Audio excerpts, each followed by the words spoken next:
आइए हम इस वीडियो में बात करने वाले हैं कि क्लास 10 का मैथ एनसीईआरटी का प्रश्नावली 2.3 का क्वेश्चन नंबर 3 को हम देखने वाले हैं कि किस तरीके से इसको हम हल करते हैं। तो चलिए वीडियो को हम स्टार्ट करते हैं। जैसा कि हमारा प्रश्न दिया गया है कि 3x के पावर 4 प्लस 6x के power cube minus 2x square minus 10x minus 5 के अन्य सभी शून्य ज्ञात कीजिए। अन्य सभी शून्य ज्ञात कीजिए यदि इसके दो शून्य, एक है रूट अंडर 5/3 और दूसरा माइनस रूट अंडर 5/3 है। बोल रहा है कि इस बहुपद का अन्य शून्य ज्ञात कीजिए जबकि दो शून्य किसका दे दिया है। अब मीन्स यहाँ पर शून्य क्या होता है इसके बारे में हम आपको बताते हैं। शून्य का मतलब होता है जो आपको यहाँ पर x दिख रहा है, जो आपको ये x दिख रहा है, शून्य का मतलब होता है कि इस x की जहाँ पर ऐसा क्या मान रख दें कि जिसके वजह से इस पूरे बहुपद का मान शून्य आ जाए। पूरे बहुपद का मान 0 आ जाना ही, शून्य आ जाना ही शून्य कहलाता है। यहाँ पर x जो दिख रहा है इस x से वैसा क्या मान रख दें जिससे रखती क्या आ जाए, इस पूरे बहुपद का मान शून्य आ जाए। अब यहाँ पर देखिए ये पावर कितना दिया हुआ है, 4 दिया हुआ है। घात क्या होता है कि जो चर मान के पावर को देखा जाता है, चर मान के उच्चतम घात को ही बहुपद की घात कहते हैं। तो यहाँ पे घात कितना है तो आपका घात 4 है, 3 नहीं है, क्या है 4, उच्चतम घात देखना चाहिए। तो घात है तो आपका 4 है। इसका मतलब है कि इसका आपको इस बहुपद का शून्यकों की संख्या होना चाहिए कितना, 4, क्योंकि कितना घात कितना है 4 है, इसलिए शून्यकों की संख्या होना चाहिए 4। देखिए आपको दो ही शून्य दिए हुए हैं, एक शून्य दिया हुआ रूट अंडर 5/3, एक दिया हुआ माइनस रूट अंडर 5/3। तो आपको दो और शून्य ज्ञात करना है। तो देखते हैं किस तरीके से दो और शून्य को ज्ञात करते हैं। जब आपको दो शून्य दिया हुआ है तो आप किसी को भी अल्फा किसी को भी बीटा मान सकते हैं। तो चलिए वीडियो को हम स्टार्ट करते हैं। तो आपका प्रश्न दिया हुआ है 3x के पावर 4 प्लस 6x के power cube minus 2x square minus 10x और माइनस 5 यह आपका बहुपद है। बोलते हैं कि इसका दो शून्य है। तो जब आपका दो शून्य है तो आप एक को अल्फा मान लीजिए, एक को क्या मान लीजिए बीटा। अल्फा बीटा क्या है कि ग्रीक वर्ड है, क्या है ग्रीक वर्ड। आप किसी को अल्फा किसी को बीटा मान सकते हैं। तो हमने मान लिया कि अल्फा का मान आपका जो है वो आ गया 5/3 रूट अंडर। हमने मान लिया कि अल्फा का मान कितना है, इतना दिया हुआ है। और हमने मान लिया दूसरा, और हमने मान लिया कि जो बीटा का मान दिया हुआ है वो माइनस रूट अंडर 5/3 है। अब आप बताइए कि जिसके दो शून्य होते हैं उसे क्या कहा जाता है, तो उसे द्विघात बहुपद कहा जाता है। तो आपको हम द्विघात बहुपद ज्ञात करने के लिए बताए हैं। इसके पहले कुछ वीडियो हमने अपलोड किया है, उसमें बताया है कि द्विघात बहुपद का कैसे, द्विघात बहुपद को कैसे ज्ञात किया जाता है। उसका लिंक हम डिस्क्रिप्शन बॉक्स में दे देंगे, वहां आप देख सकते हैं। तो द्विघात बहुपद का फॉर्मूला होता है, द्विघात बहुपद, द्विघात बहुपद का फॉर्मूला होता है x square minus alpha plus beta x plus alpha into beta. अब देखिए यहाँ पर हम क्यों द्विघात बहुपद ज्ञात करें, क्योंकि हमारा दो शून्य दिया हुआ है इसलिए हम द्विघात बहुपद ज्ञात कर रहे हैं। उसके बाद जो हमारा द्विघात बहुपद आएगा उस द्विघात बहुपद से इस बड़े वाले बहुपद में भाग लगाएंगे। अब भाग लगाने पर अगर शेषफल 0 आ गया तो इससे हमें पता चल गया कि जो आपका ये दो शून्य दिया हुआ है इसी बहुपद का शून्य है। और उसके बाद जो हमारा भागफल आएगा यही हमारा क्या हो जाएगा, आंसर होगा। उसी को हम फैक्टराइजेशन करेंगे। तो चलिए आगे इसका हम द्विघात बहुपद ज्ञात कर लेते हैं। तो x स्क्वायर माइनस तो माइनस अल्फा, अल्फा का मान कितना है तो रूट अंडर 5/3 और प्लस तो प्लस, बीटा का मान कितना है तो माइनस रूट अंडर 5/3। यही आपका अल्फा और बीटा का मान है। अब प्लस तो प्लस अल्फा इंटू बीटा, तो अल्फा का मान वही 5/3 रूट अंडर में है, इंटू में गुना, फिर माइनस कितना रूट अंडर 5 कितना है आपका 3 है। अब यहाँ पर ध्यान दीजिए आपका ये प्लस में है रूट अंडर 5/3, अभी आपका क्या चीज में है, माइनस में है रूट अंडर 5/3।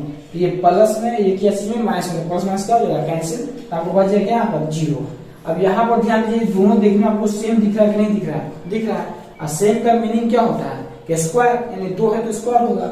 इसको मैं ऐसे लिख सकते हैं रूट अंडर 5/3 का होल स्क्वायर, क्योंकि सेम का मीनिंग ही होता है क्या, स्क्वायर। इस स्क्वायर से रूट क्या हो जाता है, कैंसिल। अब आएगा कितना, 5/3।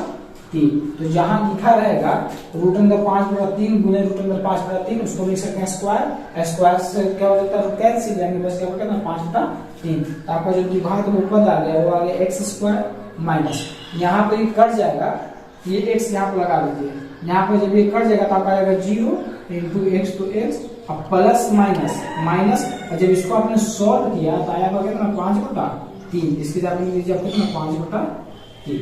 अब किसी भी चीज में 0 का इंक्लूड कीजिए तो कोई फर्क पड़ता है, नहीं पड़ता, चाहे 0 को हटा लीजिए कोई फर्क पड़ता नहीं पड़ता, क्यों, क्योंकि 0 x गुना कीजिएगा तो ये हो जाएगा आपका 0, और 0 को हटाइए या जोड़िए कोई फर्क नहीं पड़ता है, यानी कि आपका विभाग ऊपर आ गया x² और माइनस तो माइनस 5/3 तो 5/3, ये आपका आ गया क्या, द्विघात बहुपद। अब इस द्विघात बहुपद से इस बड़े वाले बहुपद में क्या करेंगे, हम भाग देंगे। अब भाग देने के बाद अगर शेषफल आ जाए 0 तो गुणनखंड है, उसके बाद जो हमारा भागफल आएगा उसी का हम फैक्टराइजेशन मेथड से ज्ञात कर लेंगे अपना जो अगला 2 सूत्र। तो चलिए इसको हम मिटाते हैं, x² माइनस 5/3 से किसमें, तो बड़े वाले बहुपद में, तो 3x⁴ plus 6x³ minus 2x² minus 10x और माइनस 5। अब भाग देने का तरीका हम आपको बता चुके हैं कि फर्स्ट टर्म को उठाते हैं, ये हमारा हुआ फर्स्ट टर्म, इस फर्स्ट टर्म से क्या करते हैं, भाग देते हैं, इस फर्स्ट टर्म को इस फर्स्ट टर्म से क्या करते हैं, भाग देते हैं, और जो हमारा आंसर आता है उसको यहाँ लिखते हैं। उसके बाद इस वाले से इस पूरे में क्या करते हैं, गुना करते हैं, और गुना करने में जो हमारा रिजल्ट आता है उसको यहाँ लिखा जाता है।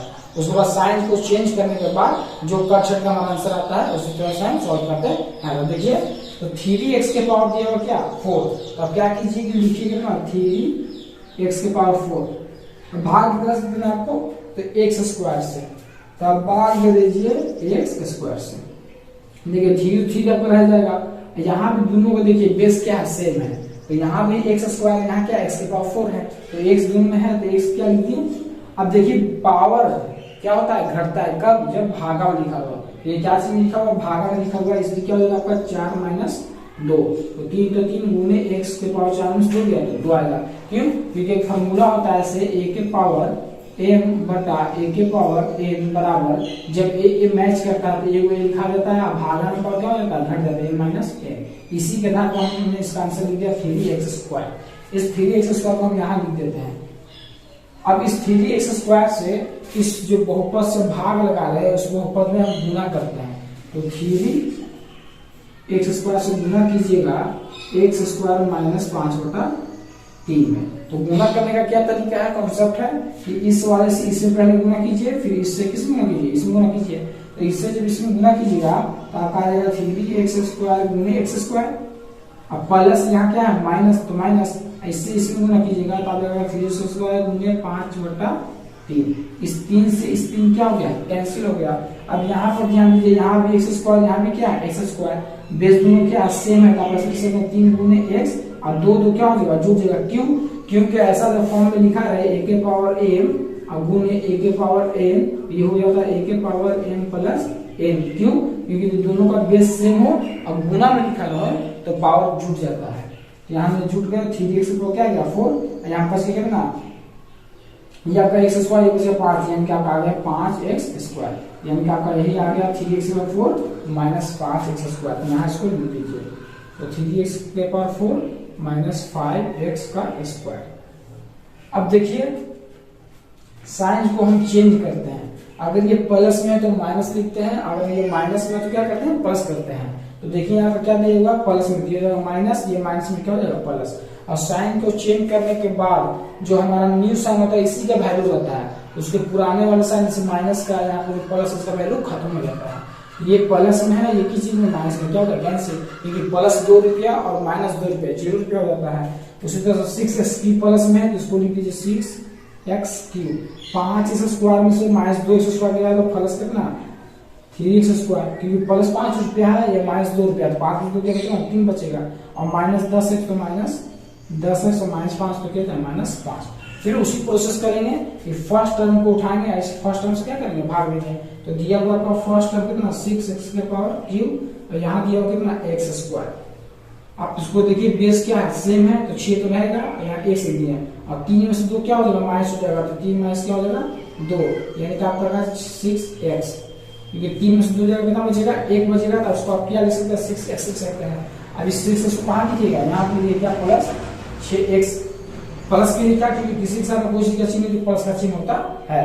अब इस 6x से हम गुना करेंगे किसमें, तो इस पूरे बहुपद में, इस पूरे बहुपद में गुना कीजिएगा तो x² माइनस 5/3, इससे इसमें गुना कीजिएगा तो 6x गुने x², और इससे इसमें गुना कीजिएगा तो माइनस 6x गुने 5/3, 3 से काट जाएगा, 3 गुना तो 6, और 6 तो 6 बेस दोनों का सेम है, तो x लिख दिया, यहाँ कुछ 1 तो कितना हो गया 3, और माइनस 5 तो 5 गुना के 10 हो जाएगा, तो 10 और x तो x, यानी कि आपका गुना करने पर 6x³ माइनस 10x, प्लस में है तो माइनस में, माइनस में तो प्लस में, प्लस माइनस कैंसिल हो गया, ये भी माइनस में 10x, यहाँ प्लस में 10x, ये भी क्या हो गया, कैंसिल हो गया, आपका बच गया 3x² - 5। भाग देना हमने इसके पहले वीडियो में सिखा चुका है, अगर आप भाग देने के लिए अच्छे तरीके से सीखना चाहते हैं, हमारा एक वीडियो डिस्क्रिप्शन बॉक्स में हम डाल देंगे, उस वीडियो को आप देख सकते हैं।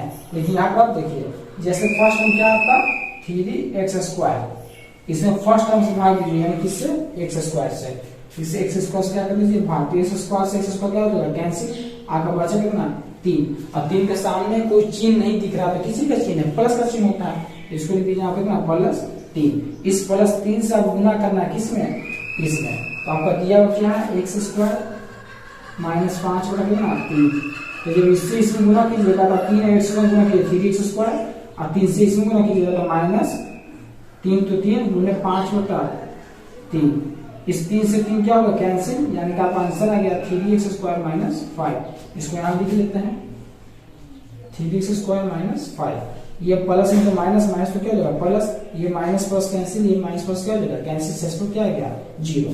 और जब किसी बहुपद में हम जब भाग देते हैं और उसका जब आ जाएगा शेषफल 0, इसका मतलब होता है कि जो हमारा बहुपद से भाग दिया वो बहुपद इस बड़े वाले बहुपद का गुणनखंड है, ये प्रतीत होता है, हमसे पता चल गया कि बहुपद है, इस बड़े वाले बहुपद का गुणनखंड है। तो देखिए अब हम आगे बताते हैं, तो हमको पता चला कि x² माइनस 5/3 बहुपद 3x⁴ plus 6x³ minus 2x² minus 10x minus 5 का बहुपद का गुणनखंड है, क्योंकि शेषफल आ गया था 0। इसको मैं ऐसे लिख सकते हैं, एक फॉर्मूला होता है भाज बराबर भाजक गुने भागफल शेषफल होता है, भाज बराबर भाजक गुने भागफल प्लस शेषफल। अब भाज किससे कहा जाता है, तो ये जो बड़ा वाला दिया हुआ यही भाग आपका भाज है, तो 3x⁴ plus 6x³ minus 2x² minus 10x minus 5। भाजक किसे कहा जाता है, जिस बहुपद से भाग लगाया जाता है, तो भाग आपने लगाया था x² माइनस 5/3 से, x² माइनस 5/3। भागफल किसे कहा जाता है, जो जितना बार में लगा था, तो आपका लगा था 3x² प्लस 6x प्लस 3, इतना बार आपको लगा था, आपका शेषफल कितना आ गया था 0, तब ना एक गुणनखंड था, तो शेषफल आ गया था 0। यानी कि इससे प्रतीत होता है कि जब इसको इससे गुना कीजिएगा तो आपका क्या मानेगा, यही मानेगा। तो आप जानते हैं कि इसका शून्य का ज्ञात कर चुके हैं, इसका शून्य का ज्ञात कर चुके हैं, आपका 2 शून्य आ चुका कितना है 5/3 और माइनस √5/3। इसी बहुपद का शून्य 2 आपको दिया हुआ है, दिया हुआ कितना √5/3, एक दिया हुआ माइनस √5/3। आपको अगला 2 शून्य ज्ञात करना है, तो अगला 2 शून्य कहाँ से आएगा, इस बहुपद से आएगा, इस 0 का जोड़िए घटाइए, कोई फर्क पड़ेगा तो नहीं पड़ेगा, तो कोई फर्क इसका नहीं पड़ना होता। आया अगला शून्य क्या आ गया, इससे आएगा 3x² प्लस 6x और प्लस 3 से आएगा। अब देखिए इस 3 में गुना कीजिए, शून्य क्या करने का तरीका, 3 किया 9, यानी गुना करने पाना चाहिए 9, और सिंबल देखिए यहाँ पे क्या कर दिया हुआ है, जोड़ का, यानी जुड़ने का नाम क्या है 6, ये बहुपद बोल रहा है कि ऐसी कौन दो संख्या है जिसका हम गुना करें तो आ जाए 9 और जोड़े तो आ जाए कितना 6। तो 3 तिहाई 9 और 3 3 6। इसको लगा देंगे इस तरह से 3x² plus 3x plus 3x, क्योंकि 3 तिहाई 9 हो जाएगा, 3 3 क्या हो जाएगा 6 और प्लस 3 तो 3। अब देखिए 3x यहाँ पर भी है, 3x यहाँ पर भी है, 3x का कर लीजिए कॉमन, यहाँ 2x से 1x बचेगा या 3 निकल बचेगा ना 1। 3 यहाँ पर भी है, 3 यहाँ पर भी है, 3 कर लीजिए कॉमन, यहाँ से बचेगा x, यहाँ 3 निकल बचेगा ना 1। x प्लस 1 यहाँ पर भी, x प्लस 1 यहाँ पर, x प्लस 1 कर लीजिए कॉमन, आपका कितना बचेगा 3x प्लस 3। अब आपको याद करना है क्या, शून्य, लिख देंगे शून्य के बराबर करने पर, लिखते हैं शून्य के बराबर करने पर, यानी कि x plus 1 into 3x plus 3 बराबर 0।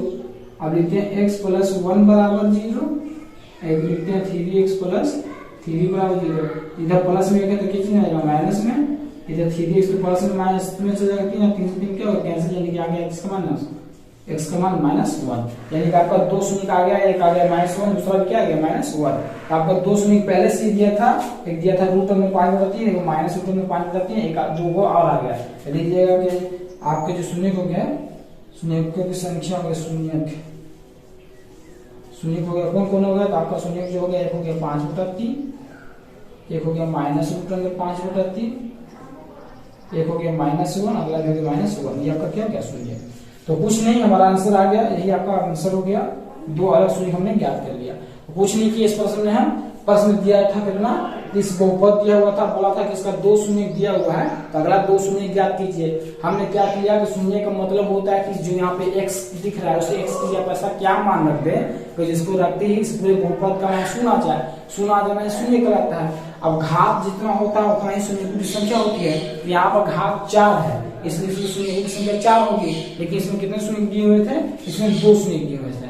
तो ये 2 शून्य की वजह से हम चले, तो 2 शून्य किसका होता है, तो द्विघात बहुपद का होता है। तो हमने पहले द्विघात बहुपद को ज्ञात किया, द्विघात बहुपद का फॉर्मूला को लेकर के x² minus alpha plus beta x plus alpha into beta का यूज करके, और जो हमारा द्विघात बहुपद आया उस द्विघात बहुपद से इस बड़े वाले बहुपद में हमने भाग लगाया, क्योंकि इसी का शून्य का आया था, इस जब भाग लगाया था शेष पर कितना आ गया शून्य, जब शेष पर हमारा शून्य आ गया तो इससे प्रतीत होता है ये छोटा वाला बहुपद बड़े वाला बहुपद क्या है, गुणनखंड है। अब गुणनखंड है तो हमने अप्लाई कर दिया एक फॉर्मूला बचपन वाला कि भाज बराबर होता है भाजक गुने भाग प्लस शेष पर, और जो भाज यानी किसे कहते हैं बड़े वाले को भाज कहा, अब भाजक जिससे भाग लगाया था, भागला काय भाग लगाया कितना 3 प्लस 3 और शेष बचा आपका 0। अब 0 को जोड़िए या घटाइए कोई फर्क पड़ेगा नहीं पड़ेगा, और फिर मतलब क्या इसका शून्य आपको दिया हुआ है, तो शून्य ज्ञात करना किसका, इसका हमने क्या कर दिया शून्य ज्ञात कर दिया। तो बस इस वीडियो में इतना ही, हम मिलते हैं नेक्स्ट वीडियो में।